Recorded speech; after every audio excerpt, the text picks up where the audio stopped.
দেখছেন 24 ঘন্টা India TV, সর্বদা সবার পাশে সবার মাঝে। রহরা দক্ষিণপল্লী ইয়ং ম্যান অ্যাসোসিয়েশনের পক্ষ থেকে আয়োজিত হলো এক রক্তদান শিবির। শিশুদের মধ্যে শিক্ষা সামগ্রী প্রদান উপস্থিত ছিলেন রাজ্যের যুব তৃণমূল সাধারণ সম্পাদক সায়নদেব চট্টোপাধ্যায়, খড়দা পৌরসভার 8 নম্বর ওয়ার্ডের পৌরপিতা স্নেহাশিস পাল, বিশিষ্ট সমাজসেবী গোপাল সাহা সহ বিশিষ্টজনেরা। প্রায় 50 জন রক্তদাতা এই রক্তদান শিবিরে রক্তদান করেন।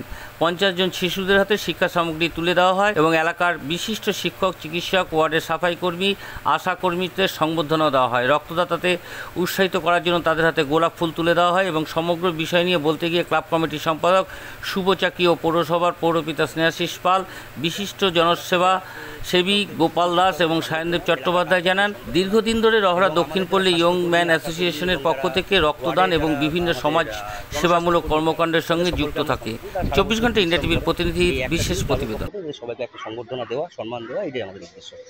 মূলত কত বছর ধরে রক্তদান চলছে? এই রক্তদান চলছিল আগে অনেক বছর ধরে, মাঝখানে বন্ধ হয়ে গেছিলো, আবার রিসেন্ট 2-3 বছর ধরে আমরা চালাচ্ছি, শুরু করেছি। কি বলবেন, মানে এরকম একটা অন্যরকম উদ্যোগ যেটা দেখুন, এই একটা কর্মী বা আশা কর্মীকে দেওয়া কতটা ভালো লাগে? অবশ্যই ভালো লাগছে। এটা একটা দৃষ্টান্ত হয়ে থাকুক, সমস্ত এলাকার সমস্ত জায়গার কাছে একটা দৃষ্টান্ত হয়ে থাকুক। এই সাফাই কর্মীরা নিরলস পরিশ্রম করে ওয়ার্ডের জন্য, আমাদেরকে সুস্থ স্বাভাবিক রাখার জন্য সারা বছর ধরে তারা কাজ করে যায়। বছরের একটা দিন সংবর্ধনা পেতে যেমন শিক্ষকদেরও দরকার আছে, ডাক্তারদেরও দরকার আছে, তেমন এনাদেরও দরকার আছে। এই বার্তাটা সমাজে যাওয়ার খুব দরকার আছে। আরজি করার আমাদের টার্গেট 50, যা মেম্বাররা, যা সহযোগিতা আছে, এলাকার লোকের যা সহযোগিতা, তাদের 60 বছর। তবে থেকে আমরা সামাজিক কর্মকাণ্ডে খড়দার মানুষ যেভাবে এগিয়ে আসেন সেটা নজিরবিহীন এবং সেটা ভীষণভাবে সমর্থনযোগ্য। আজকে Rahara Dakshinpalli young men's association club তারাই উদ্যোগ নিয়েছে। শুধু রক্তদান শিবির নয়, শিক্ষক শিক্ষিকাদের সম্মানও দেওয়া হচ্ছে। তো আমরা ভীষণভাবে এই সামাজিক যে কাজকর্ম, আমার সাথে এই ওয়ার্ডের কাউন্সিলর শ্রী স্নেহাশিস পাল উপস্থিত আছেন, গোপাল শাহ উপস্থিত আছেন, শুভরা আছে, রুদ্ররা আছে, রূপম এসছে, শিবু এসছে, রাজু ঘোষ এসছে। সকলকে নিয়ে এই যে এলাকার মানুষ বসে আছেন, এলাকার মানুষ রক্ত দিচ্ছেন, এলাকার মানুষ একত্রিত হয়েছেন একটা সামাজিক বার্তাকে সামনে রেখে, এটাকেই সাধুবাদ জানানো আমাদের দরকার, আমাদের এটা রেসপন্সিবিলিটি। তাই কলকাতায় আজকে অনেকগুলো অনুষ্ঠান আছে, খুঁটি পুজো ইতিমধ্যে চলছে বিভিন্ন জায়গায় এবং বিভিন্ন খুঁটি পুজো আজকে আমন্ত্রণ জানানো আছে আমার কাছে। কিন্তু তাও এই যখন একটা সামাজিক দায়বদ্ধতা চোখের সামনে চলে আসে, তখন সেটা ইগনোর করার কোনো অবকাশ থাকে না। তাই আমরা সকলে এইটুকুই করতে পারি যে এসে উৎসাহ দিতে পারি যে এই ক্লাব সংগঠন আরও ভালোভাবে আরও এগিয়ে যাক, সমাজের ভালো করুক, প্রকৃতির ভালো করুক, মানুষের ভালো করুক। মানুষের ভালো হলেই আমাদের সকলের ভালো হবে। তাই আমি এই অনুষ্ঠানকে সাধুবাদ জানাই এবং আশা করব আগামী দিনে আরও এরকম ভালো ভালো। দাদা, আজকে কি উদ্যোগ নেওয়া হয়েছে আপনাদের পক্ষ থেকে? এটা আমাদের 8 নম্বর ওয়ার্ডে আরডিপিওয়াইএম ক্লাব। তো আমরা এখানে এই ক্লাবের সঙ্গে আমরা বহু বছর ধরে, মানে ছোটোবেলার থেকে এই ক্লাবের সঙ্গে আমরা যুক্ত। এই ক্লাবের হয়ে আমরা ফুটবল টুর্নামেন্ট খেলেছি 4-10-এর, তখন ফুটবল টুর্নামেন্ট সেই সময় ছিল, সে ফুটবল টুর্নামেন্টগুলো খেলেছি।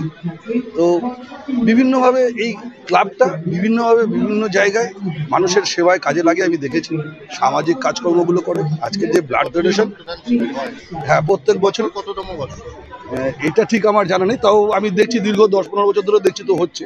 ঠিক কততম বর্ষ এটা আমার ঠিক মাথায় নেই, ওরা বলতে পারবে। তো আগামী দিন এরকম সংগঠন, এটা তো খুব খুব ভালো লাগে। এটা একদম আমাদের নিজেদের পাড়া, আমরা একসঙ্গে সমস্ত, এখন আগে সিনিয়ররা করতো, এখন দেখছি জুনিয়র ছেলেরা, সব দেখছে জুনিয়র ছেলেরা করছে। মানে এটা আমরা গর্বিত যে জুনিয়ররা এই পাড়ার একটা ট্র্যাডিশন ধরে রেখেছে যে হ্যাঁ, মানুষের সেবায় কাজে লাগতে হবে। তো রক্তদান তো মহৎদান। তার পাশাপাশি শুনলাম ওই সমস্ত ইয়ং ম্যানস অ্যাসোসিয়েশনের তরফ থেকে রক্তদান শিবির আয়োজন করা হয়েছে এবং শুধু রক্তদানই নয়, রক্তদানের সাথে আমাদের ওয়ার্ডের যত সমাজকর্মী বন্ধুরা আছেন তাদের প্রত্যেককে আমরা সম্মানিত করব। তাদের মানে অক্লান্ত পরিশ্রমের মাধ্যমে তারা আমাদের সম্পূর্ণ ওয়ার্ডটাকে এত সুন্দরভাবে পরিষ্কার রাখেন, সেই জন্য তাদেরকে আজকে আমরা সম্মান জানাবো এবং শিশুদের জন্য শিক্ষণ সামগ্রী প্রদানের ব্যবস্থাও রয়েছে। আমাদের 50 জন আমাদের টার্গেট নেওয়া হয়েছে এবং আমরা আশা করছি সেই টার্গেট পূরণে আমরা সর্বতোভাবে সফল হব। আর কতজন শিশুকে শিক্ষা সামগ্রী শিশুদের ওই 50 জন মধ্যে শিশুদেরকে আমরা শিক্ষা সামগ্রী প্রদান করব। বলবেন খদ্দের মানুষকে? খদ্দার মানুষকে বলবো, যে পরিস্থিতিতে আমরা চলছি, এখন বর্ষাকাল চলছে, ডেঙ্গুর একটা প্রকোপ রয়েছে, আপনারা একটু সাবধানে থাকুন, নিজের বাড়ি এবং তার আশপাশ একটু পরিষ্কার রাখুন, আর চেষ্টা করুন যেখানে স্বেচ্ছায় রক্তদান শিবির হচ্ছে একটু গিয়ে রক্ত দিয়ে আসতে, কারণ আপনার একটু মূল্যবান রক্ত কিন্তু অনেকগুলো প্রাণ বাঁচাতে পারে। রক্তদানে কোনো ভয় নেই। এছাড়া বলবো সবাই ভালো থাকুন, সুস্থ থাকুন, সবাইকে ভালো রাখুন। আমার নাম স্নেহাশিস পাল, আমি 8 নম্বর ওয়ার্ডের কাউন্সিলর, খদ্দা পৌরসভা। আজ এ পর্যন্ত। সঙ্গে রাখুন 24 ঘন্টা ইন্ডিয়া টিভি। দেখতে থাকুন সব জেলার সব খবর সবার আগে 24 ঘন্টা ইন্ডিয়া টিভির পর্দায়। নমস্কার।